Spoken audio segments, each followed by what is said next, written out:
Conexão Sapiens, a ciência desvendando você. Podcast número 31, episódio da área individualidade. Você quer emagrecer? Como criar o hábito de transformar saber em fazer? Bem, pessoal, muito bom estar hoje de volta no episódio número 31. E hoje eu gostaria de conversar sobre como aplicar o conhecimento que o Conexão Sapiens traz num problema real do dia a dia e traduzir o entendimento da ciência de uma forma eficaz, de uma forma realista e de uma forma que você possa atingir os seus objetivos. Uma frase que eu gosto muito do Leonardo da Vinci é: fui infectado pela urgência do fazer. Saber não basta, é preciso aplicar. Estar disposto não basta, é preciso agir. Eu coloquei essa frase no final do meu e-mail, quando eu respondi o e-mail, por vários anos, e eu gostava muito dessa ideia de que a verdadeira transformação não está em saber, mas sim agir e transformar esse conhecimento em um plano de ação efetivo. Mas afinal, como eu posso ilustrar este ponto de transformar conhecimento em ação? Um desafio muito comum hoje em dia é estabelecer uma alimentação saudável, seja para perder peso, ou para melhorar a sua saúde, ou simplesmente para aumentar o prazer ao comer. Este é um objetivo muito comum entre as pessoas, é por isso que eu escolhi este desafio para ilustrar como aplicar a ciência. E para demonstrar a tradução do conhecimento em um plano de ação efetivo, eu vou usar o exemplo de como eu interpretaria a ciência para mudar o seu hábito de comer. O primeiro passo, na minha perspectiva, é desenvolver uma prática diária de análise metacognitiva. Ou seja, desenvolver a sua autoconsciência sobre todos os aspectos cognitivos relacionados ao ato de comer. O que você vai comer é uma decisão, algo que você faz cognitivamente, ou seja, a sua mente decide o que você vai comer.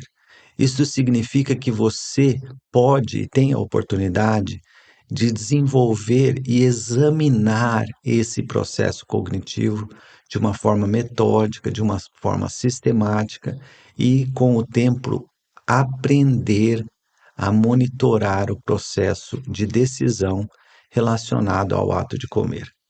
Então, a decisão do que eu vou comer, quanto eu vou comer, onde e como, é uma decisão diária e esta decisão, este processo cognitivo pode ser dissecado. Então, qual é a ação que eu recomendo? Estabeleça uma prática diária de examinar esse processo cognitivo, entendendo todos os aspectos que influenciam essa decisão. Então, o primeiro passo, estabelecer um hábito de examinar o processo cognitivo relacionado ao comer. Como você pode fazer isso? Vamos supor, todos os dias, no final do dia, você passa de 10 a 15 minutos fazendo uma reflexão sobre o que você comeu naquele dia, como você decidiu escolher aquilo para comer, como você comeu, quanto você comeu. Então, não precisa mudar nada no seu hábito. Você pode continuar comendo da mesma forma como você come hoje em dia. Porém, todo santo dia, você examina esse processo cognitivo por 10 a 15 minutos. Então, o primeiro passo seria estabelecer esse hábito de análise metacognitiva. Qual é o objetivo de você fazer isso. Isto irá tornar você um profundo conhecedor de todos os processos cognitivos que influenciam as suas decisões relacionadas à alimentação. Você vai virar um detetive e vai descobrir quais são as forças, quais são as emoções, como o cansaço influencia o que você come, como o impulso influencia o que você come, quais são os alimentos que você não consegue resistir ao impulso de comer mais. Quando você come em exagero, por exemplo, talvez no final do dia, quando você está cansado, estressado e com bastante fome, você pega e come em excesso, né? Faz um binge eating, né? Você come até se sentir desconfortável, se sentir mal. Então, você cria o hábito de examinar diariamente o processo cognitivo relacionada ao ato de comer.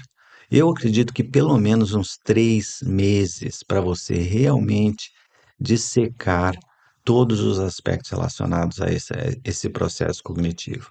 E isso tem que ser feito baseado em dados empíricos. Você não pode sentar e lembrar como você come. Você deve sentar e lembrar como você comeu naquele dia, com refeições específicas e ações específicas que estão vivas na sua memória. Então, esse é o primeiro passo. O que este hábito metacognitivo vai trazer para você de valor? Primeiro, você vai basear todas as suas conclusões, todas as suas análises em dados empíricos, em dados reais que aconteceram e você lembra bem. Com o tempo, você vai estabelecer um diálogo entre o seu self atual e o seu self futuro, porque com essa análise metacognitiva, você vai capturar comentários, anotações e aprender como você decide em relação ao comer. E com o tempo, esta informação vai ser transmitida para o seu self futuro. Então, de uma certa forma, você estabelece um diálogo entre você hoje e você no futuro, provendo a você mesmo no futuro informações mais realistas, mais apuradas, mais exatas de como você decide. E, ao mesmo tempo, este hábito irá trazer para você uma reflexão a respeito de como você se relaciona com o alimento, aumentando a autoconsciência dos critérios que você usa para decidir o que e quanto comer. E você vai identificar as forças que influenciam essa decisão por trás. O papel do cansaço, da ansiedade, da falta de autorregulação, os alimentos que você come por hábito, por pressão social, etc. E também vai começar a notar como o álcool pode influenciar o que você come, como a influência da história da sua vida, a memória de uma comida gostosa que a sua avó fazia, ou alguma coisa assim. Então, a sua história, o seu cansaço, as suas emoções, a pressão social, os seus hábitos, todos esses fatores vão ser examinados com o tempo. E isso irá permitir que a sua função executiva, ou seja, o gerente geral da sua mente, a forma mais deliberada, lenta, racional, sistemática de pensar, se torne extremamente capacitado, né? A função executiva ficará capacitada para avaliar e gerenciar o processo decisório do que você come.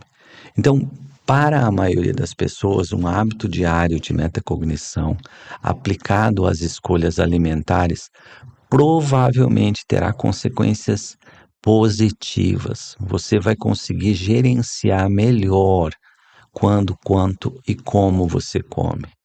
E isso, com o tempo, vai permitir você fazer ajustes e refinar o seu hábito alimentar, pois a maior autoconsciência, a maior autorregulação vai permitir você alinhar os seus hábitos aos seus objetivos. No entanto, é preciso alertar que, às vezes, examinar esse hábito de uma forma diária pode trazer uma certa fadiga da decisão ou desenvolver padrões excessivamente restritivos e ansiosos. Você pode tornar essa decisão algo muito tenso, muito restritivo. Então, é importante você achar o equilíbrio, usar a metacognição como uma ferramenta para a conscientização sobre a sua alimentação de uma forma gentil, sem controle obsessivo, estresse ou controle rígido. Então, esse seria o primeiro passo. O segundo passo seria refinar a sua consciência corporal de todos os aspectos relacionados ao ato de comer. Por exemplo, como e onde você sente fome, como a fome se manifesta no seu corpo, como a fome influencia o seu humor, o prazer de comer, como você come e o que você sente, a alegria que traz o ato de comer, como a comida traz prazer nas relações sociais, o impacto do cheiro da comida, da textura. E outro aspecto importante de você desenvolver uma consciência corporal profunda é entender a saciedade. Quando você está saciado, né? Quando você já comeu o suficiente e está bem. Então, refinar a consciência corporal de todos os aspectos relacionados ao ato de comer vai trazer com um alinhamento do seu corpo com este hábito tão importante na vida de todos, né? E formar esse hábito de treinar a sua atenção para reconhecer em si mesmo, dentro do seu corpo, as sensações relacionadas ao comer, vai trazer também a possibilidade de você comer de uma forma mindful, de uma forma consciente, e aproveitar e sentir um prazer mais profundo cada vez que você senta à mesa. Isso também irá ajudar você a reconhecer a fome, quando ela surge, quais são os principais sinais e sintomas e sensações que a fome traz para você. Como a fome se combina com o cansaço para fazer você perder o controle do impulso, por exemplo. Então, essa combinação de uma alta consciência corporal em relação a todos os aspectos relacionados ao comer, combinada com uma capacidade metacognitiva muito sofisticada em relação à decisão de o que comer, quanto e como, vai ter um efeito sinérgico, e a sua relação com a alimentação, com o comer, vai mudar profundamente. Principalmente se você refinar a consciência corporal da saciedade, da fome e das sensações corporais que interferem na sua decisão de comer. Por exemplo, o cansaço frequentemente atrapalha a gente e acaba limitando muito o nosso autocontrole, a nossa autorregulação. Então, o segundo passo, treinar a consciência corporal. Você pode fazer esse treinamento de uma forma muito simples, por 3 a 5 minutos, 2 vezes por dia. Para e presta atenção dentro do seu corpo, faz um body scanning, né, um escaneamento corporal. Você pode usar técnicas de yoga, de meditação, etc. É muito simples achar exercícios que permitam você aumentar a consciência corporal. E toda vez que você for comer, presta atenção no seu corpo e tente comer de uma forma consciente, de uma forma mindful. Então, esse seria o segundo passo de como traduzir a ciência na transformação do seu hábito de comer. O terceiro passo, que eu considero muito importante também, complementa bem os dois primeiros passos, que é criar uma consciência da sua atitude em relação à comida. como você se relaciona com a comida?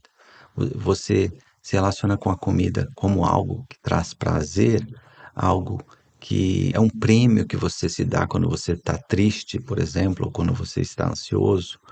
Ou você come e sente muita culpa? Quais são as emoções que você sente quando você pensa na comida? Então é importante você desenvolver uma consciência da sua atitude em relação à alimentação, em relação ao comer. Seja paciente e gentil consigo mesmo. Perdoe-se. Você não pode mudar o passado. Porém, treinando a sua consciência corporal, desenvolvendo a habilidade metacognitiva, eu acredito fortemente que você pode sim mudar o futuro. E para isso você tem que ser gentil. Essa forma de autoflagelação, culpa, vergonha, a forma tensa e cheia de acusações e críticas que todos nós frequentemente fazemos, né, na nossa vida em relação à comida, principalmente na cultura brasileira, esta abordagem não funciona. Então, celebre as pequenas vitórias, mantenha sua rotina de consciência corporal e metacognição e perdoe-se e trate-se com gentileza. Conforme você for progredindo na prática metacognitiva e no aumento da consciência corporal, você vai reconhecer comportamentos, hábitos, impulsos que você não vai gostar. As más notícias são a norma. Porém, más notícias significa reconhecer um problema, que é o primeiro passo para solucionar este problema. Então não veja as más notícias com culpa, vergonha, tensão e ruminação. Veja como uma oportunidade para você gradualmente transformar a sua relação com a alimentação. Os resultados vêm devagar. Lembre-se, você está tentando transformar hábitos, mudando vias neurais. Isso demora semanas a meses, não vai acontecer em dias. Nunca desista. Lembre-se que formar um novo hábito é a vitória da determinação sobre a inércia do hábito antigo. Então, tá. Então, primeiro passo, metacognição. Segundo passo, consciência corporal. Terceiro passo, um desenvolvimento de uma autoconsciência em relação à sua atitude quando comendo, em relação à comida em geral. O quarto passo é o estudo crítico da ciência sobre a alimentação saudável. Identifique fontes de referência de qualidade e estude a ciência de uma forma crítica e sistemática. Veja a referência que eu pus no final deste podcast, um paper da Nature. Mas, por exemplo, o manual de uma boa alimentação da Clínica Mayo ou de uma instituição séria que é baseada em evidência é fundamental. É algo assim. Uma vez que você tenha uma fonte que seja uma referência boa, esquece o barulho que a mídia, que todo esse blá blá blá traz. Esquece isso. Foque na referência que você confie e não gaste tempo com o barulho. O grande desafio nosso hoje não é falta de conhecimento, é falta de conhecimento relevante, bem sintetizado e evitar o conhecimento irrelevante, mal concebido, né, mal estruturado. E hoje em dia todo mundo está tentando conquistar a sua atenção e para tal, quanto mais barulho eles fizerem, maior o sucesso na atração da atenção. E o que você deve evitar cair nesta armadilha de se envolver com esse barulho cognitivo todo. Tá? Então, desconsidere o barulho, foque em poucas referências idôneas, que não tenham conflito de interesse e que permitam você saber o que é uma boa dieta. Eu acredito que a dieta mediterrânea e também entendendo como a dieta paleo, né, a dieta antes da invenção da agricultura, era uma dieta bem razoável. O ser humano evoluiu para comer o que, no geral, o que o caçador-catador comia entre 80 e 12 mil anos atrás. Então, entender o que é uma dieta adequada para a sua saúde, baseada em ciência sólida, desconsiderando esse mar de irrelevância que a mídia social está trazendo hoje. O quinto passo: cuide-se. Evite álcool em excesso, faça exercícios, durma bem. Se você estiver dormindo mal, ou bebendo muito, ou completamente sedentário, vai ser muito difícil você adquirir a disciplina para manter essa rotina que eu falei acima. Então você vai ter que se cuidar. E caso você queira formar um hábito, por exemplo, de dormir bem ou de formar um hábito de se exercitar, comece devagar. Você pode começar um hábito de se exercitar fazendo caminhadas de 5 minutos por dia por várias semanas, depois se aumenta para 8 e gradualmente vai tornando esse hábito com gentileza, com persistência. E por fim, a sexta recomendação, eu acredito que você deve usar as informações que você coleta com a sua consciência corporal e sua metacognição para adaptar-se e inovar continuamente. Então, melhore um pouquinho todo dia, faça pequenos ajustes diários com expectativas claras e simples e um monitoramento contínuo. Um diário alimentar digital pode ser um aplicativo extremamente útil para você registrar as suas refeições e reflexões. Porém, manter um diário alimentar digital por anos a fio começa a ficar muito obsessivo, começa a ficar muito restritivo. Então, use esses instrumentos com parcimônia, com calma, com cuidado.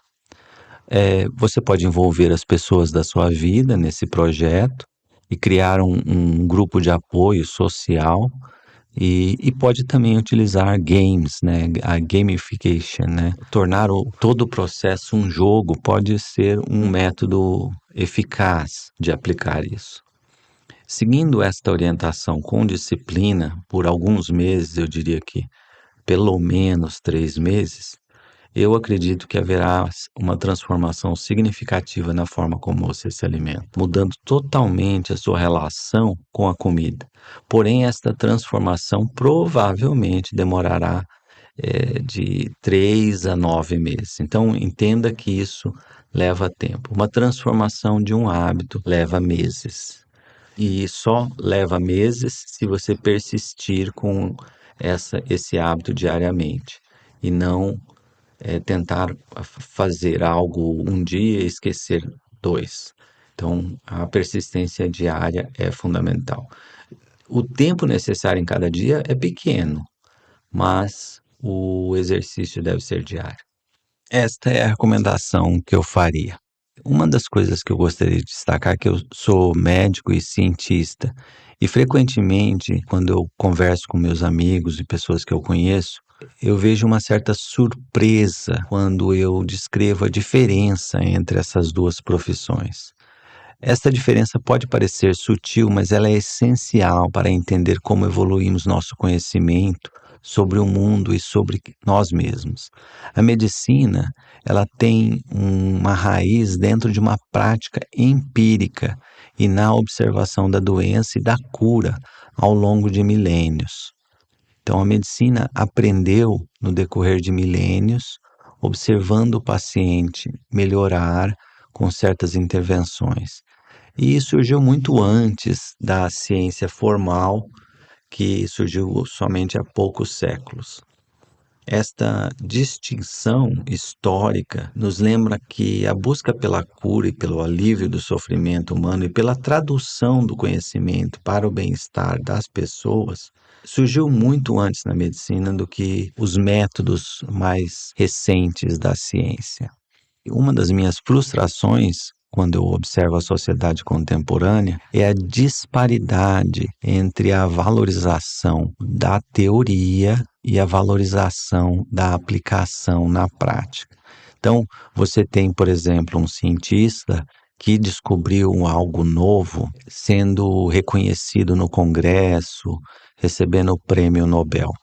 mas as pessoas que transformaram este conhecimento em bem-estar para as pessoas, elas são anônimas, né? Então, de uma forma geral, o saber traz um reconhecimento, um status social mais profundo que o fazer.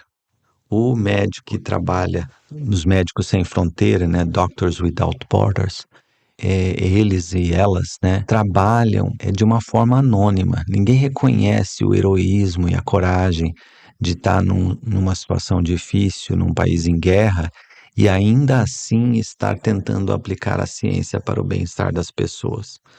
Então, reconhecer as pessoas que conseguem traduzir a ciência para o bem-estar das pessoas e trazer esse status social diante da transformação social seria um passo importante para a gente entender o que realmente é importante para a sociedade. Então, essa é uma reflexão que eu sempre faço. O médico, na concepção mais genuína da profissão, busca transformar ciência em bem-estar. E o cientista busca transformar ignorância em conhecimento. Então, são objetivos bem diferentes. Ambos devem ser valorizados, na minha perspectiva. Porém, eu acredito que as pessoas valorizem muito mais o conhecimento do que a transformação em ação. E isso, na minha concepção, é um erro. A gente deve valorizar ambos. Outro ponto importante que eu gostaria de destacar é a agnosofobia. Ou, se você quiser, o termo FOMO, que ficou famoso, né? Que é o Fear of Missing Out, e aí tem o Fear of Missing Out on Knowledge, né? Que é basicamente a ansiedade, a apreensão persistente de não estar atualizado com informações cruciais, insights relevantes, novas descobertas, tendências importantes em um determinado campo ou no mundo em geral. Então, a mídia social e a transformação do mundo hoje traz para as pessoas uma necessidade quase compulsiva de consumir informação e não estar por fora. Esse medo de não saber traz um comportamento um pouco compulsivo. Isso, na minha concepção, é um erro. O conhecimento, ele deve ser consumido, claro, para a alegria, para o bem-estar, pelo prazer, só pela curiosidade de aprender, mas em geral, ele deve ser consumido com um objetivo, com um propósito. O que você fará com esse conhecimento? Eu raramente leio uma determinada doença se eu não estou diretamente relacionado ou com cuidado dessa doença. Então, por exemplo, nas épocas em que eu estava fazendo pesquisa, eu raramente estudava um determinado tipo de tumor. Uma vez eu comecei a fazer pesquisa com um câncer pancreático. E era um tumor que eu não lia ou não estudava frequentemente. Porém, no momento em que essa pesquisa apareceu e nós estávamos conversando sobre como desenhar o trial clínico para esse projeto, eu parei e fui atrás de toda a informação necessária para entender a ciência mais recente relacionada ao câncer pancreático, né? Então, isso faz com que você busque a informação quando necessária, de uma forma a usar essa informação na implementação de um projeto, de uma ideia, de algo. E quando você tem medo de não saber, você fica buscando a informação por si mesmo, né? E consome energia, consome tempo, gera ansiedade, mas não traz benefício. Esse conhecimento não é transformado em bem-estar. Então é importante entender isso. Essa sensação de medo que as pessoas têm de estar por fora, que cria essa necessidade compulsiva, essa necessidade obsessiva de consumir informação, gera ansiedade e estresse. E cria uma superficialidade no aprendizado, você não vai a fundo. E também cria uma certa competição social e intelectual para ver quem é que não está por fora, tentando criar uma certa busca pelo status social. Isso vai dificultar você a priorizar e vai aumentar o medo que você tem de se tornar irrelevante. Mas eu gostaria de olhar este problema de uma forma diferente. A genialidade está em transformar a informação em bem-estar. Então, quando o saber faz parte de um processo e está integrado à sua vida e o aprender tem objetivo específico dentro de um plano mais completo, aí a história muda. A aquisição de conhecimento tem uma função muito mais profunda, muito mais relevante. E neste exemplo que eu dei hoje, em que eu falo da importância de você estudar uma ou algumas poucas referências sólidas, sem conflito de interesse, que vai informar você o que é uma dieta saudável, o que é uma boa nutrição, esta informação tem relevância, ela tem propósito dentro de um plano geral, em que você vai fazer metacognição para entender o processo cognitivo de comer, você vai fazer exercícios de consciência corporal para entender qual é a sua relação com a comida, com a fome, com a saciedade, e como as suas emoções influenciam no comer, etc. E aí você vai aprender a ciência do que é uma boa alimentação de uma fonte sólida, baseada em evidências, que reflita um consenso sólido de cientistas sérios. Então, aí o conhecimento tem uma função dentro de um plano integrado que faz parte da sua vida. E não o objetivo em si mesmo, em que você só consome informação por consumir informação e essa informação entra e não tem função. Então, isso é um ponto muito importante na hora de entender como transformar saber em fazer. Mas por que é tão difícil você traduzir conhecimento em ação? Bem, primeiro, a gente tem que enfrentar a complexidade do conhecimento. O conhecimento científico é complexo e cheio de nuances. Mesmo pesquisadores de ponta, eles não sabem, frequentemente eles não sabem sintetizar bem a ciência. A maioria das conversas sobre ciência vem de pessoas sem capacitação para sintetizar a ciência de uma forma sistemática. Para entender um assunto que você queira aprender com um objetivo específico, a melhor solução é achar uma síntese bem feita, como, por exemplo, um paper com uma meta-análise ou uma revisão sistemática, e não ficar perdido em artigos isolados. Ah, teve uma pesquisa que avaliou 1.000 pacientes. O ideal é você pegar uma síntese que resuma o aprendizado de 1.000 pesquisas e não uma pesquisa com 1.000 pacientes. Então, você vai consolidar o seu entendimento através de uma síntese bem feita. Porém, uma síntese bem feita da ciência é raro, dá muito trabalho e mesmo entre os cientistas, poucos têm a capacitação técnica para fazer isso bem feito. Por quê? Porque a síntese bem feita é uma síntese desenhada para informar você como aplicar o conhecimento. E é diferente de quando você está descrevendo o conhecimento com o objetivo de informar a pessoa e quando você está descrevendo o conhecimento com o objetivo de informar a pessoa como aplicar este conhecimento. Então, a mentalidade de um cientista e a mentalidade de um médico, ou se você quiser usar exemplos diferentes, o artista e o engenheiro, por exemplo, são mentalidades diferentes, mentalidades que vão olhar o conhecimento de uma forma diferente, como desenhar a síntese, como preparar a síntese desse conhecimento de uma forma que informe você como aplicar. Esta síntese é rara e muito pouca gente sabe fazer isso. Outro ponto que eu acho que torna a tradução do conhecimento em ação muito difícil é a falta de planejamento e compromisso. As pessoas não reconhecem a diferença da dimensão entre aprender e implementar. A implementação exige recursos, você tem que planejar, você tem que ter objetivos específicos, você tem que dedicar tempo. A complexidade aumenta muito quando você passa do aprendizado para a implementação. Saber você consegue adquirir, você consegue aprender um assunto em horas a dias. Você não consegue formar um novo hábito ou implementar um plano que transforme comportamentos em horas a dias. Demora semanas a meses.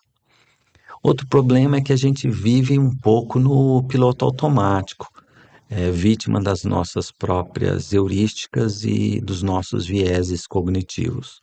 Nosso cérebro usa atalhos mentais que podem interferir na tomada de decisões. A urgência causada pela ansiedade paralisa a nossa capacidade de planejar. Muitas pessoas sabem que estão fazendo tudo errado, mas não conseguem mudar nada porque são vítimas da inércia dos próprios hábitos. E isso é fundamental entender. Como você consegue sair dessa armadilha de estar preso aos próprios hábitos é um desafio que muita gente tem. E muita gente não tem nenhuma autorregulação, principalmente por falta do treinamento da função executiva, e é por isso que eu enfatizo tanto a importância de treinar a metacognição e a consciência corporal. Não porque eu quero que todo mundo tenha uma consciência corporal de um yogi ou de um meditador ou de uma pessoa que faz Tai Chi Chuan há 20 anos, mas porque a consciência corporal e a metacognição propiciam a sua função executiva, ou seja, a parte em que você pensa de forma lenta, deliberativa, sistemática, metódica. Você treina este músculo, você treina a sua capacidade de autorregular-se. E outros fatores que interferem muito na tradução do conhecimento em ação são fatores emocionais e fatores ambientais e sociais. Então, traduzir conhecimento em ação é difícil. Isso significa também que muita gente fala e não faz.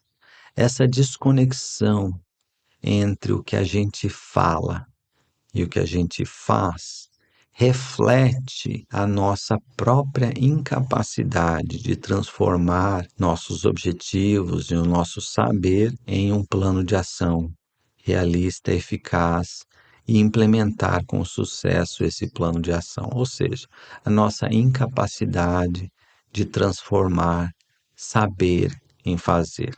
Quando a gente fala, a gente pensa no que a gente fala. A gente reflete frequentemente, né? Muita gente não pensa muito bem no que fala, mas no geral a gente fala algo que a gente pensou. E esta conversa, essas palavras, vêm de uma parte mais controlada da nossa mente, né? Porém, as nossas ações, elas frequentemente são influenciadas pelo sistema automático, pelos nossos hábitos, pelos nossos impulsos, pelas nossas emoções. Então, uma pessoa que não consegue conectar as ações ao que ela fala, reflete essa incapacidade de transformar os nossos objetivos em um plano de ação disciplinado e executado com sucesso. Então, tem uma desconexão entre o seu self ideal e o seu self real. Quem você fala que você é e quem você realmente é. Por causa dessa diferença entre a gente falar o que a gente imagina que é o certo, o que a gente gostaria que fosse verdade, e fazer o que os nossos hábitos mandam, o que as nossas emoções e os nossos impulsos mandam. Então, essa falta de tradução do conhecimento dos nossos objetivos em um plano de ação é a regra. A exceção é ter o discurso, a fala alinhado com o que você faz. Esta é a exceção. E eu acredito que o treinamento da consciência corporal e o treinamento da metacognição são dois passos fundamentais para atingir um alinhamento mais profundo entre o que você fala e o que você faz. Não somente, né, você viu que no exemplo que eu ilustrei hoje, eu adicionei vários aspectos diferentes, além da metacognição e da consciência corporal. E também falei bastante da importância do conhecimento bem sintetizado, mas, no geral, estas duas ações são fundamentais. Por hoje, eu acho que é isso.